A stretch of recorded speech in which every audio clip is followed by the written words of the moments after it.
হরে কৃষ্ণ। অক্ষয় তৃতীয়া। অক্ষয় তৃতীয়া কবে? 30শে এপ্রিল বুধবার হচ্ছে অক্ষয় তৃতীয়া। 30শে এপ্রিল আর 16ই বৈশাখ বুধবার হচ্ছে অক্ষয় তৃতীয়া। অক্ষয় তৃতীয়া আমরা পালন করি কেন?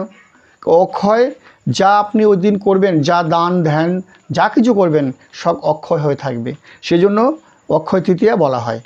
অক্ষয় তৃতীয়া সৃষ্টি কবে থেকে বলছে?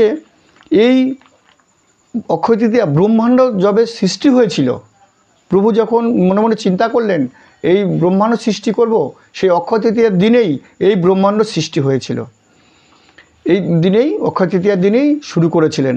এবং সত্যযুগ, এই সত্য ত্রেতা দ্বাপর কলি, এই 4 যুগ, তাই সত্যযুগ শুরু হয়েছিল এই অক্ষয় তৃতীয়ার দিন থেকেই।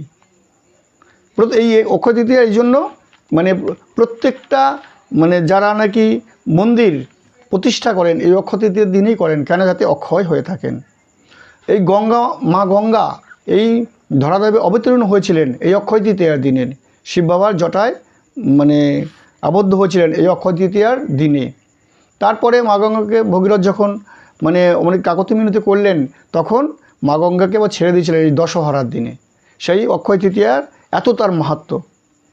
এই জন্য অক্ষয় তৃতীয়াতে অনেকে লক্ষ্মী গণেশ আমরা এখন পুজো করছি।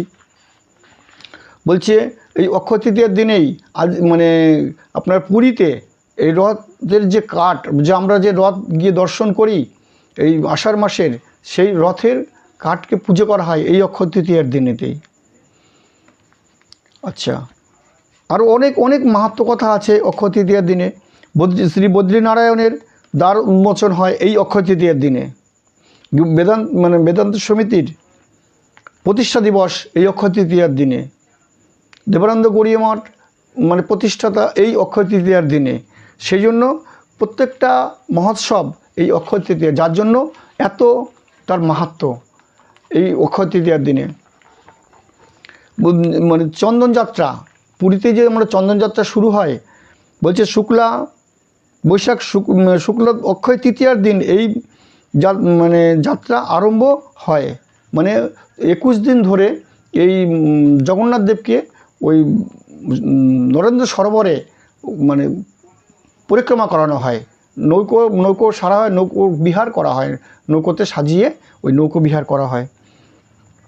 জগন্নাথদেবের চলন্ত প্রতিমা রামকৃষ্ণ, মদনমোহন এবং সঙ্গে লক্ষ্মী, সরস্বতী, পঞ্চপাণ্ডব, শ্রী লোকনাথ, যজ্ঞেশ্বর, লোকচন মার্কেন্ডীয়, নীলকণ্ঠের নরেন্দ্র সরোবর, এগুলো সব সাজিয়ে ওখানটায় প্রভুকে সরোবরে গিয়ে জলখেলি করানো হয়।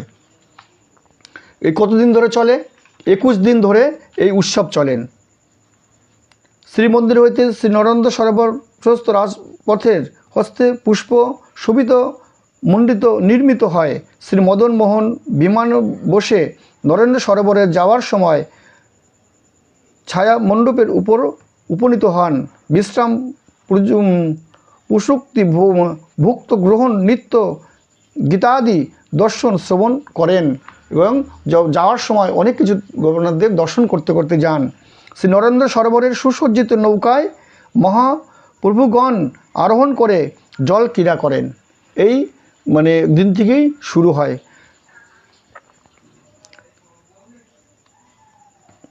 জলক্রীড়ার পরব চন্দন কুণ্ডে স্নান করে বেশ ধারণ করেন, আমন্ড ভোগ গ্রহণ করেন। ওখানটা আবার মহাপ্রভুকে ভোগ লাগানো হয়। তারপর আবার মহাপ্রভুর নৌকায় আরোহণ, জল ক্রীড়া করে শ্রীমন্দিরে গমন করেন। তারপরে আবার শ্রীমন্দিরে গমন করেন। প্রতিদিন এরকম 21 দিন ধরে এই চলবে। তাই অক্ষয় তৃতীয়া হচ্ছে অক্ষয়। আপনি সেদিনকে দান ধ্যান, মন্দিরে গিয়ে পুজো আচ্ছা যা করবেন সব অক্ষয় হয়ে থাকেন। যা কিছুই দান করবেন ভগবানের উদ্দেশ্যে, সেগুলো সব আপনার এগুলো অক্ষয় হয়ে থাকবে। তাই হচ্ছে অক্ষয় তৃতীয়া। এই জগতের এসে বললাম, কেউ দোকান ঘর, কেউ কারখানা, সব পুজো দেন এই দিনে। এই দিনে নতুন হালখাতাও করা হয়। নতুন হালখাতা যারা দোকান করেন নতুন খাতা শুরু করেন, 1 বছর ধরে আবার চলবে, আবার পরের বার অক্ষয় তৃতীয়া করবেন। সেই অক্ষয় তৃতীয়ার প্রচুর মাহাত্ম্য। অক্ষয় তৃতীয়া দিনে শুভ দিনে গঙ্গায় স্নান করতে পারেন, মানে বেশি করে পাঠ কীর্তন, মন্দির দর্শন এবং গীত সব ভগবানের উদ্দেশ্যে যা কিছু করবেন, ভালো ভালো জিনিস ভোগ লাগালেন, সেই প্রসাদ আপনারা গ্রহণ করলেন। এবং বৈষ্ণবগণকে যদি মানে বৈষ্ণব সেবা দেন সেদিনকে দিতে পারেন। কেউ মন্দির প্রতিষ্ঠা করেন, কেউ গৃহপ্রবেশ করেন, সব কিছুই অক্ষয় তৃতীয়া শুভ। তাই অক্ষয় তৃতীয়া হচ্ছে অক্ষয়, সব কিছু সৃষ্টির মূল এই অক্ষয় তৃতীয়ার দিন। যত শুভ কাজ হয় সব অক্ষয় তৃতীয়ার দিনে।